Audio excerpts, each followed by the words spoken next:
L'invité de Comment j'ai réussi, Mirabelle Lamoureux. Bonjour. Bonjour. Vous êtes la fondatrice de Keep à l'anglaise et avec 2 E. Trois E, pardon. K-E-E-P. Voilà, exactement. Votre objectif est d'inciter les entreprises et les pouvoirs publics à s'équiper avec du matériel reconditionné. Avec un peu de bon sens, vous dites, il n'y a pas de raison qu'on le fasse à la maison et que les entreprises ne le fassent pas. Ben oui, complètement. En fait, Keep, c'est né d'un constat assez simple, c'est qu'on a tous pris des bons réflexes responsables durables à la maison, souvent qui sont motivés par des raisons économiques aussi, de acheter sur Vinted, de baisser le chauffage, ce genre de choses. Et on s'est rendu compte que quand on passe la porte de l'entreprise, toutes nos bonnes habitudes, on les laisse un petit peu sur le palier en se disant...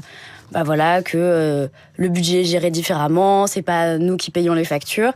Et c'est tout à fait dommage parce que c'est là aussi, je pense, qu'on a des vrais leviers de transformation. Mais pourquoi, à votre avis, les entreprises et les administrations hésitent avant d'acheter du matériel de seconde main ? Il y a plusieurs choses. La première, tout simplement, c'est que la plupart du temps, elles ne savent pas qu'elles peuvent le faire. Voilà, donc ça c'est une grosse partie de mon travail, c'est de montrer que ça existe.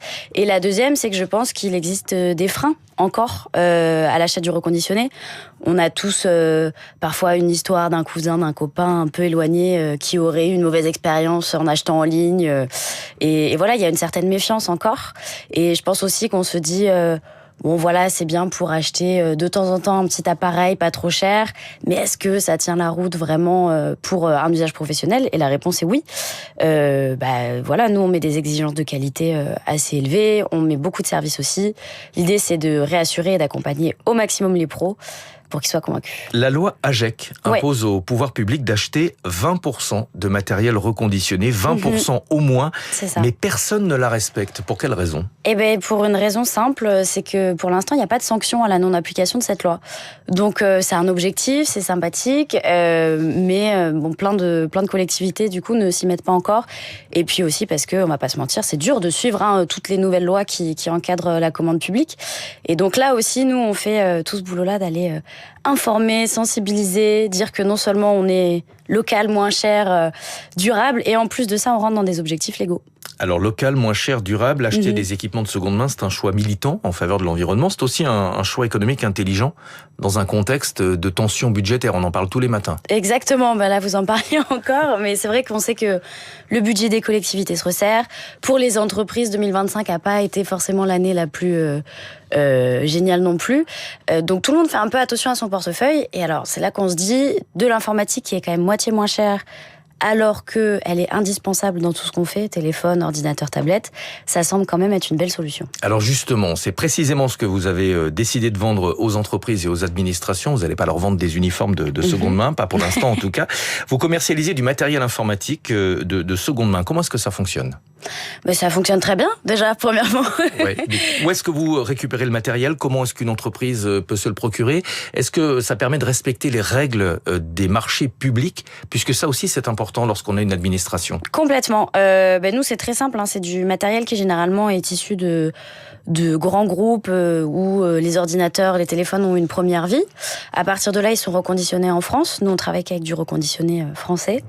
Et d'ailleurs, on essaie de faire aussi du super local, c'est-à-dire que si vous êtes une entreprise lyonnaise et que vous avez besoin d'ordinateurs, on va essayer de les trouver le plus proche possible de chez vous pour créer de l'emploi pas loin et en plus limiter l'impact écologique de tout ça. J'ai vu que vous travaillez avec des grands groupes, mais est-ce que par définition, ça ne s'adresse pas surtout aux ETI et aux PME, puisque les grands groupes en général, n'aiment pas avoir des parcs informatiques hétérogènes et c'est parfois difficile de trouver 500 ou 1000 ordinateurs du même modèle de seconde main. C'est ça. Alors, c'est de moins en moins compliqué. Donc, ça, ce qui nous permet, avec certains grands groupes, comme vous le disiez, de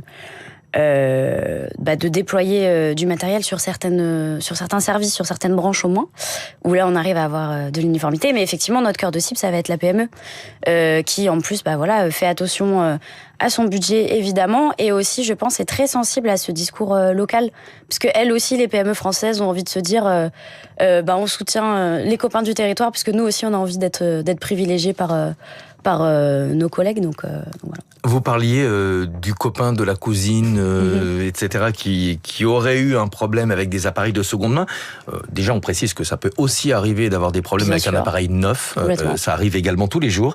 Comment est-ce que vous garantissez le bon état des appareils ? Nous, on a un cahier des charges qui est très strict. Et on bosse aussi, comme je disais, avec que des reconditionneurs français, ce qui nous permet de les connaître, de les auditer, d'être allés voir les ateliers. Et puis à partir de là, en fait, on va sélectionner vraiment du matériel qui est fiable, qui est de haute qualité. Là, on rentre un petit peu dans le jargon technique, je vais pas m'étendre, mais il y a des grilles de notation qu'on appelle le grade sur le reconditionné. Et parfois, sur les plateformes grand public, c'est pas très très clair quand on nous dit bon état. À quoi ça correspond? Oui, on ne sait pas trop, voilà.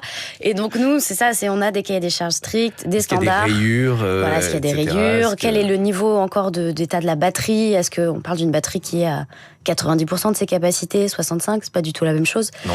Et voilà, c'est le genre de conditions auxquelles on est vigilant. On parle de plus en plus de sécurité informatique. Est-ce que les entreprises ne sont pas réticentes à acheter des appareils qui potentiellement ont pu être modifiés pour espionner ou pour éventuellement leur voler des données? Est-ce que ça fait partie des points que vous surveillez, sur lesquels vous êtes très vigilante avant de remettre un appareil en service? Bien sûr, il y a le point de vigilance principal, c'est effectivement l'effacement des données.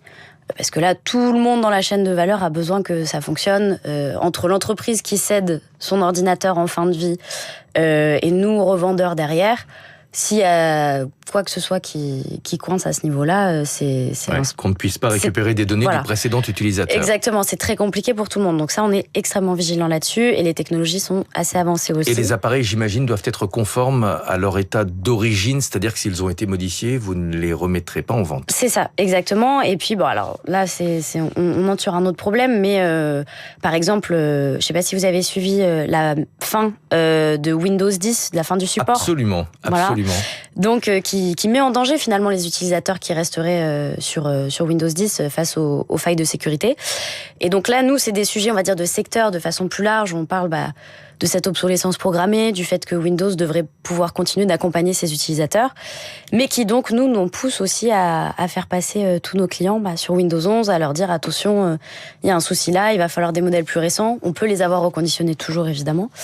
Mais oui, c'est des sujets sur lesquels on est très proactifs. J'en déduis que vous appelez Microsoft à poursuivre les mises à jour de Windows 10. Oui, complètement. Merci beaucoup d'être venue ce matin. Mirabel Lamoureux, fondatrice de Keep, K-E-E-E-P, et qui propose donc de l'informatique et de la téléphonie également. Exactement. Reconditionnée pour les entreprises et les administrations.